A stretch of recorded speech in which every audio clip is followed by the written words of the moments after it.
I started looking at, this is, for those of you who have Institutes for Lengthy Theology, this is second topic, questions 10, 11, and 10, 11 primarily. So that's what you want to be looking at if you want to look at these. And so I was looking through the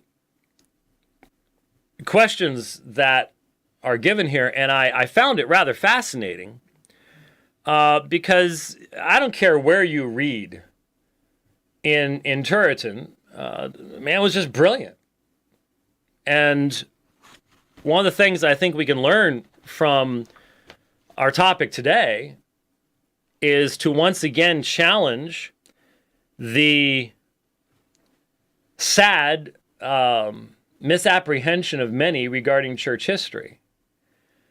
That if you disagree with someone on something, if you say they were wrong factually on something, they held a wrong position, then you are either being disrespectful to them or you have to reject everything they said.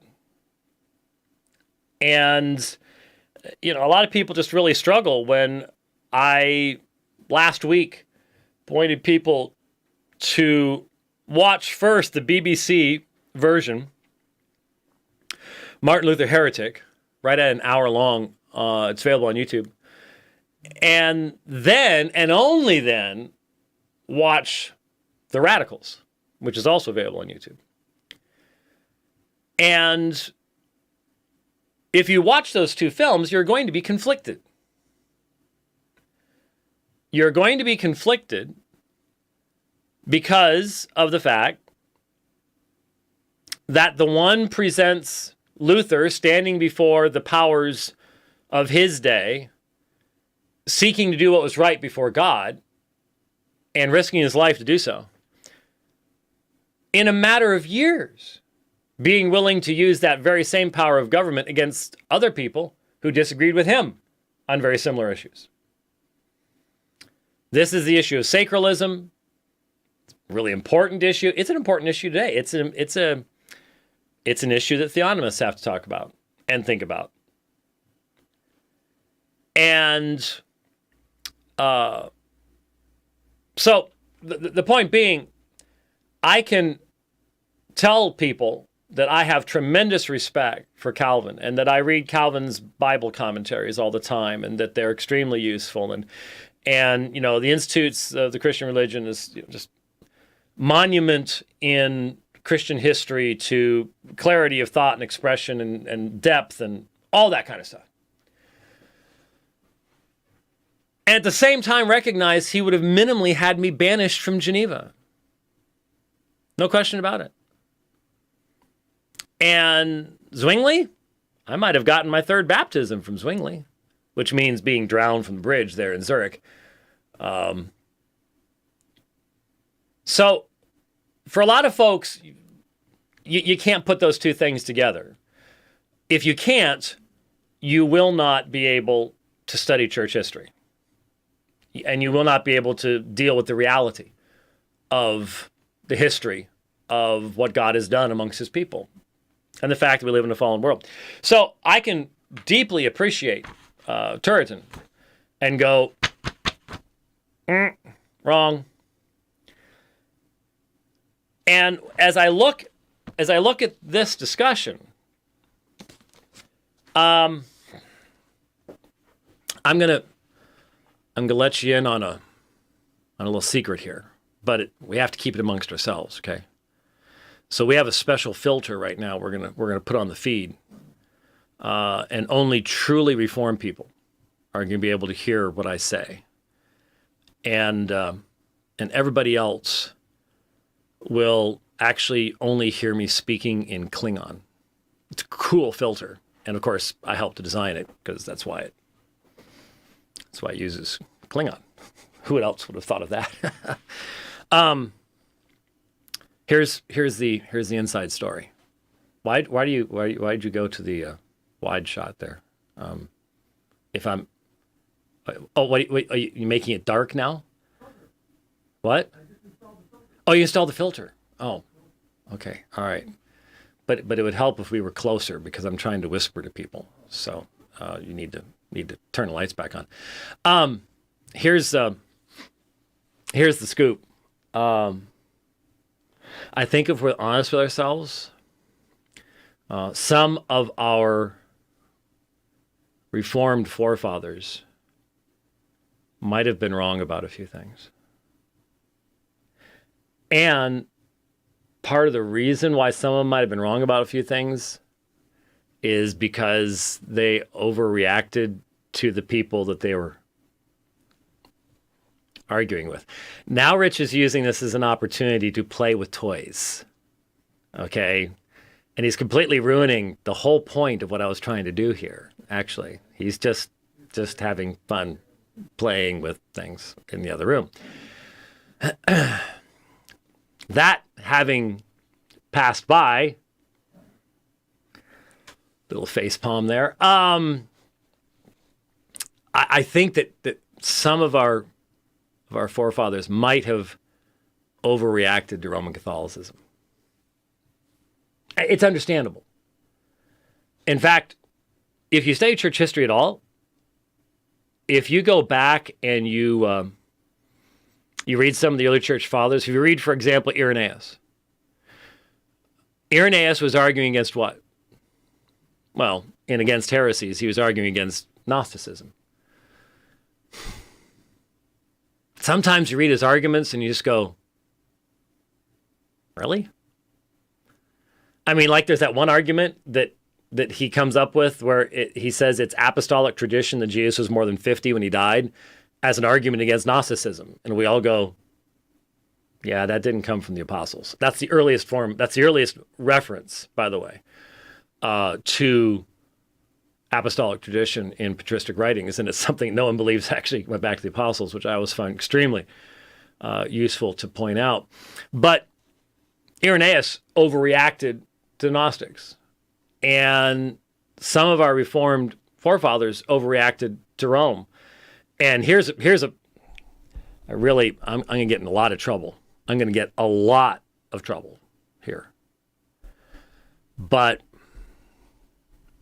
there were some Reformed Baptists back in the 1600s that overreacted to the Presbyterians. I'm done.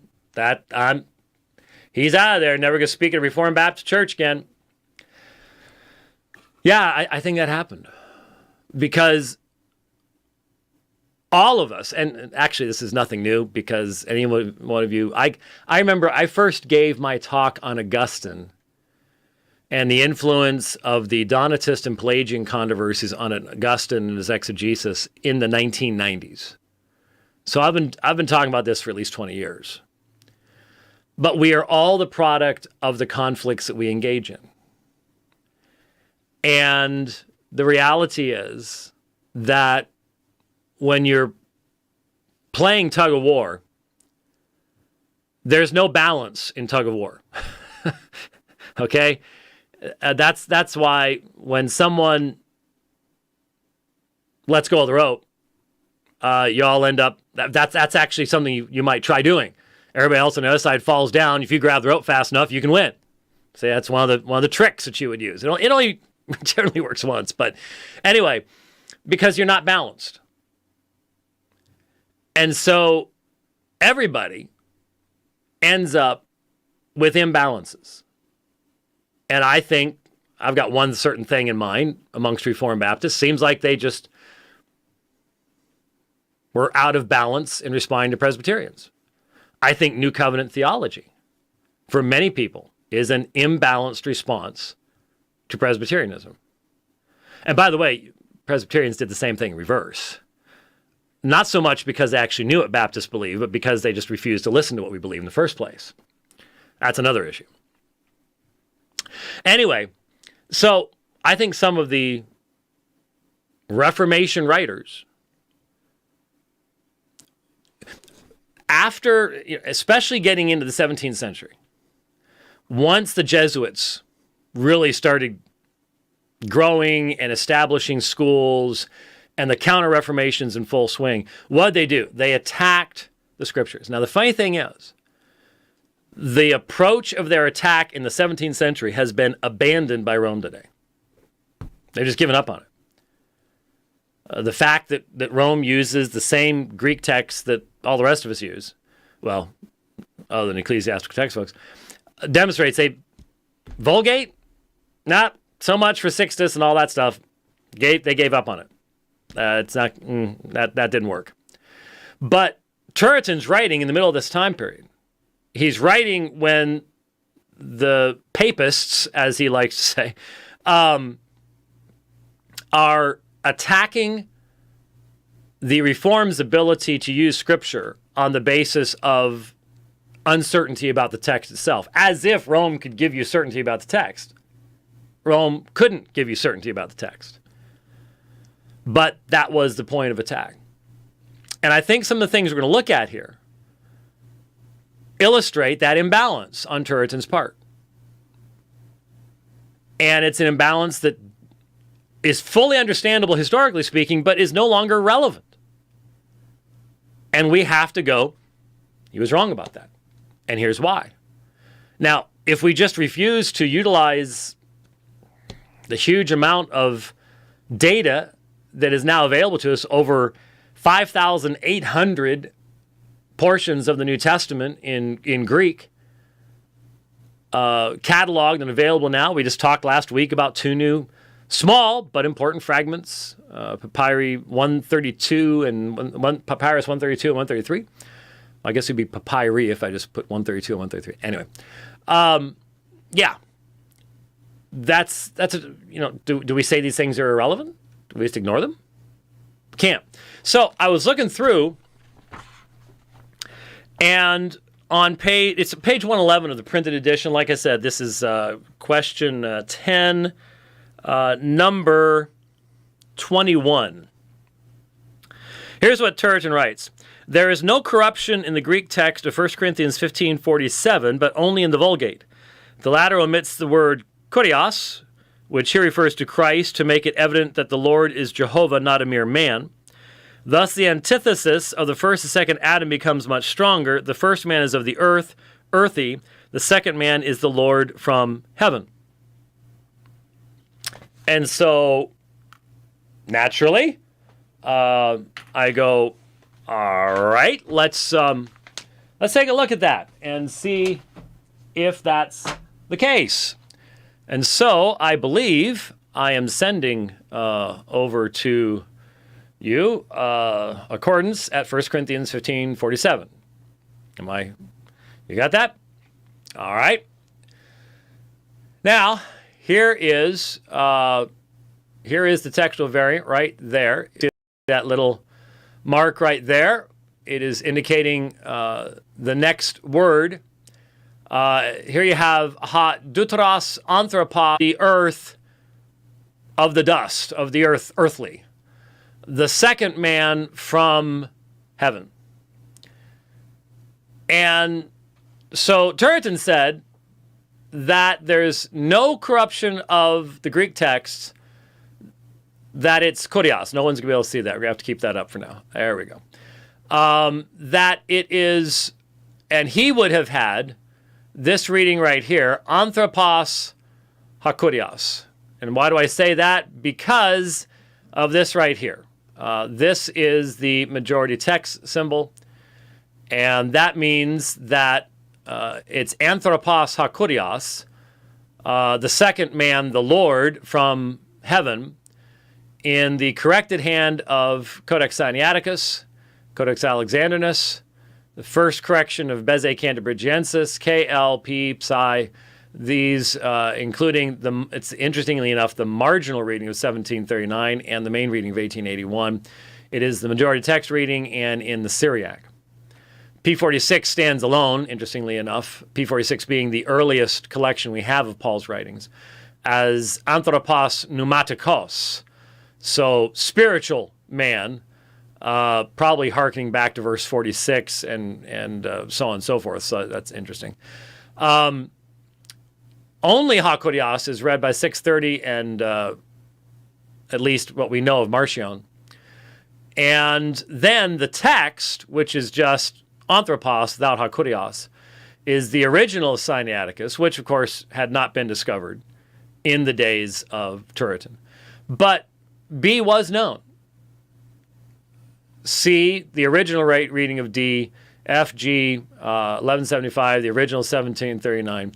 And there's where you have the Latin texts, so it's a Western reading, and the Bohairic here. Now,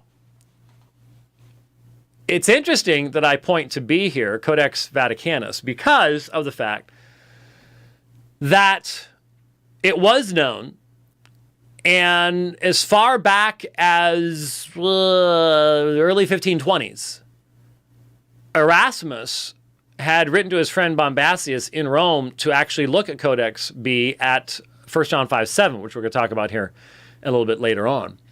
So, given how thorough Turretin is and other things, it's not like he could go to the library and look up the readings of B.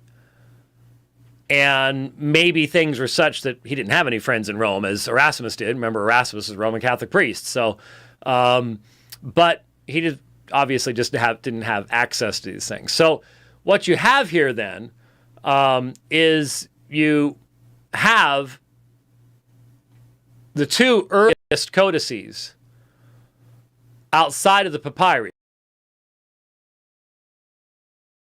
Your one papyrus, and it has Anthropos Pneumatikos.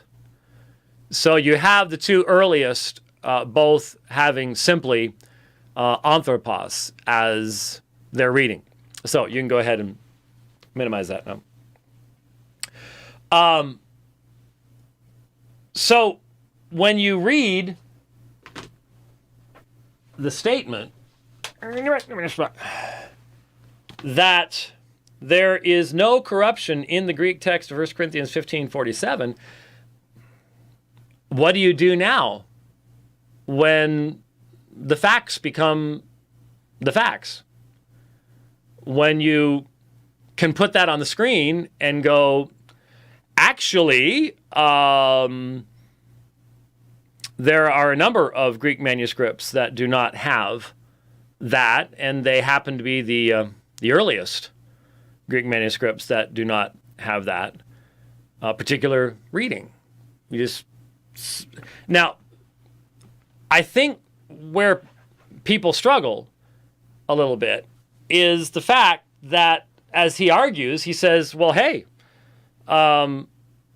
this strengthens sound theology. Did you hear what he said? The latter omits the word kurios, which is the Vulgate. Well, the Vulgate here is actually following the earliest Greek witnesses. And almost became a point where, well, the Vulgate's bad and everything else. Again, it's that imbalance that comes from the constant warfare. The latter omits the word kurios, which here refers to Christ to make it evident that the Lord is Jehovah, not a mere man. Well, didn't I spend a long time talking to Joe Ventilacion about Jesus being Yahweh? Why wouldn't I want all the references I could possibly have to Jesus being Yahweh? I mean, shouldn't we take the reading that could be read in the most orthodox fashion? Don't underestimate the weight of that argument. Do not underestimate the weight of that argument for many people. But the reality is, I want it to be a true argument. I want it to be a consistent argument. If you want to see what happens when you take that kind of reasoning to its final conclusion, watch Joe Ventilacion jumping from translation to translation to translation to come up with whatever is supportive of his position.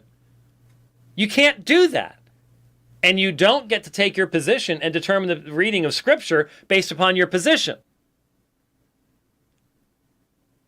It might be nice to have a reference to Jesus as Jehovah in this text, but if that's not what Paul wrote, then we have no business putting it in there. None. That's why I have said from the beginning, the commitment must be, what did the apostles right. If you have anything other than that as your ultimate goal, you're going to have a problem. You're going to have a major problem. And so the fact is he's just wrong. And so you have to, factually look at that. Okay, now, the section that was specifically read in the video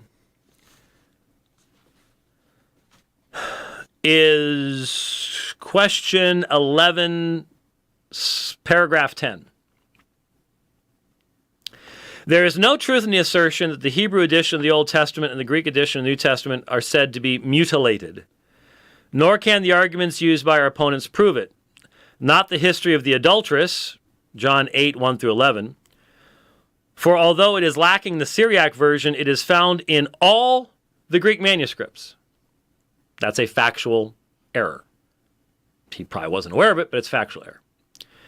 Not 1 John 5, 7, for although some formerly called it into question, and heretics now do, yet all the Greek copies have it. That is not only an error, it's an upside-down error. In other words, I don't even know where he got that. I mean, that's not an error, that's a blunder. That's the only way that can be described. As Sixtus Senensis acknowledges, they have been the words of never doubted truth and contained in all the Greek copies from the very time of the apostles. That's laughably untrue.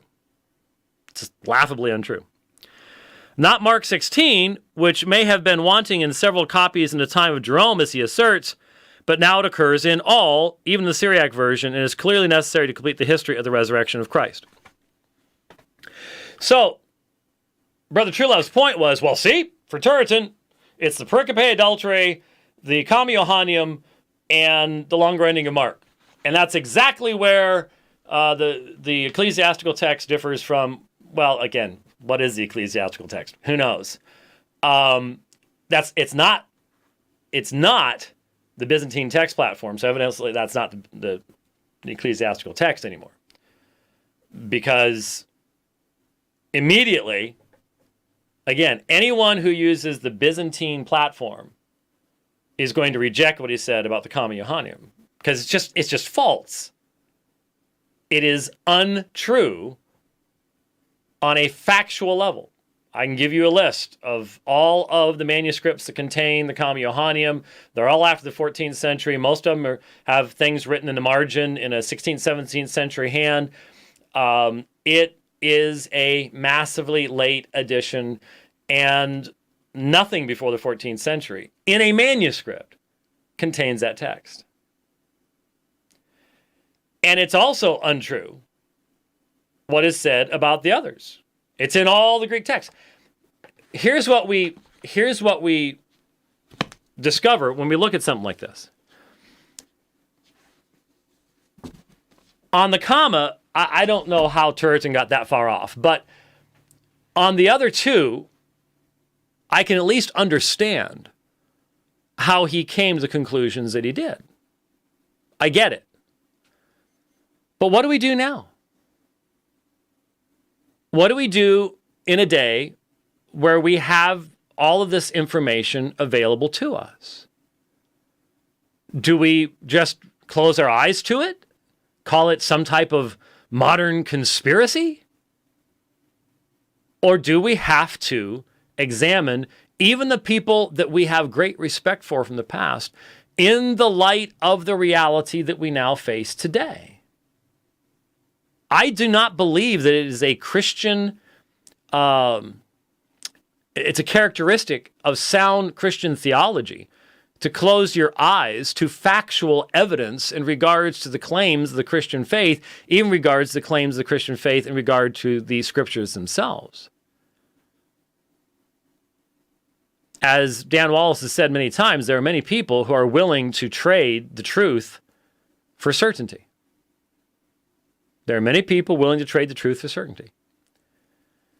And this movement away from the text that allows us to rejoice in the discovery and cataloging of P132 and 133, and to look at that information and consider its dating and to take it into consideration in examination of the very few verses, but still the verses that those texts will now be cited in regards to in future editions of the Greek New Testament. That's a good thing. That's a proper thing.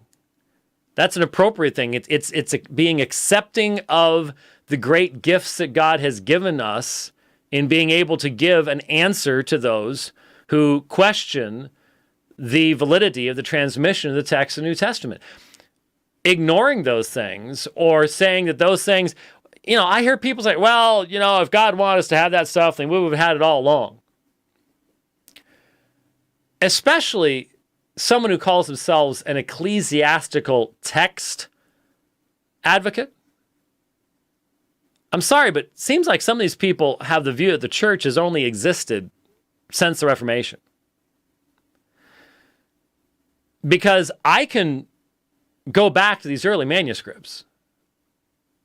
Weren't they a part of the church? It's almost unfortunate because of the name that Codex Vaticanus is called Codex Vaticanus. But obviously it was far earlier than the Vatican. And there's something I want to point out. I've got a little whiteboard program here. We'll use a little whiteboard program. Codex Vaticanus is called Codex. Wow. Why isn't tip size, color, tip size? Okay, it's called Codex B.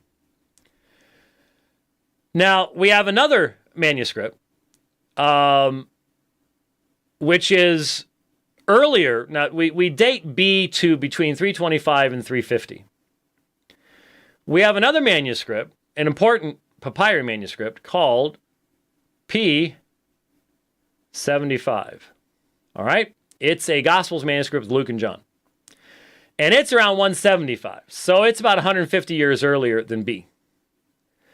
When you collate their readings, there are times when these two manuscripts stand alone in having readings found no place else. So what we've discovered is B is a copy of an earlier manuscript that's in the same line as P75, right up here. B is not a copy of P75, but B and P75 are both in the same line coming down from this earlier manuscript. If this is 175, this is 325, then this is at least 150, maybe earlier. So it goes way, way, way, way, way, way, way back into the history of the New Testament, at least in the Gospels. And in all likelihood, the rest of B has the same antiquity to it, but we have to be careful that this can only prove it as far as the Gospels are concerned. So the point is that today we can, without apology, look to our Muslim friends and say, well, actually, we can trace our text in the Gospels back to the same contemporaneous time period as that little fragment, P52. And in case some of you just gotten completely lost at this point or completely bored at this point, one of the things that's relevant about this did come up in the INC debate. And what am I referring to? I'm referring to the reading in John chapter 1, verse 18.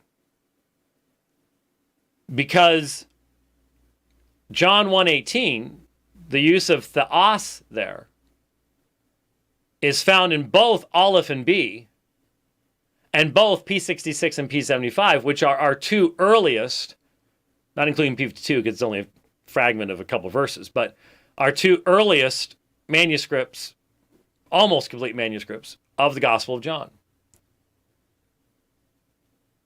And so what that means is when you have B and P75 agreeing on a reading, that is an absolutely ancient reading. When you throw in a second papyrus, P66, which is contemporaneous P75, and you throw in Sinaiticus, this is another reason why the Sinaiticus is a fraud stuff is just so absurd. Because Sinaiticus contains readings that are plainly traceable back to the papyri, which hadn't been discovered in the days of Simonides. So much for all that blather from the King James only folks. Anyway, that reading that came up briefly in the debate is found in P66, P75, Sinaiticus, and B. Which means it is, without a question, traceable to within 25 to 30 years of the composition of the Gospel of John in the first place. So at the very, very, very, very, very, very, very least, it has to be taken into consideration in your examination of what John is actually saying, and it fits perfectly in the functioning as the bookends to the prologue of John, the theology of which we talked about on the last program. So, what's our conclusion here? This is a tremendous reality that once you understand it can greatly increase your confidence in the text of the New Testament. But how's it relevant to an ecclesiastical text person? You see, from my perspective, it's extremely relevant to the church because this was the text of the early church. That's still the church. Bringing something in from, well, in this case, talking about what the text of the church, approximately 1,500 years later was? Well, they used it when we wrote these great confessions of faith 1,500 years later. Well, that's wonderful. But if you can't see the danger of saying, and therefore we should read this because it was used at the Westminster Assembly or it was used by the framers of the London Baptist Confession or something, if you can't see that that's not how to deal with New Testament textual issues, that's sort of scary. We've been given tremendous material to use in our day, right when we need it, to defend the veracity of the text of the New Testament. Going backwards accomplishes absolutely, positively nothing. So, some things to think upon, my friends, as we consider these important issues.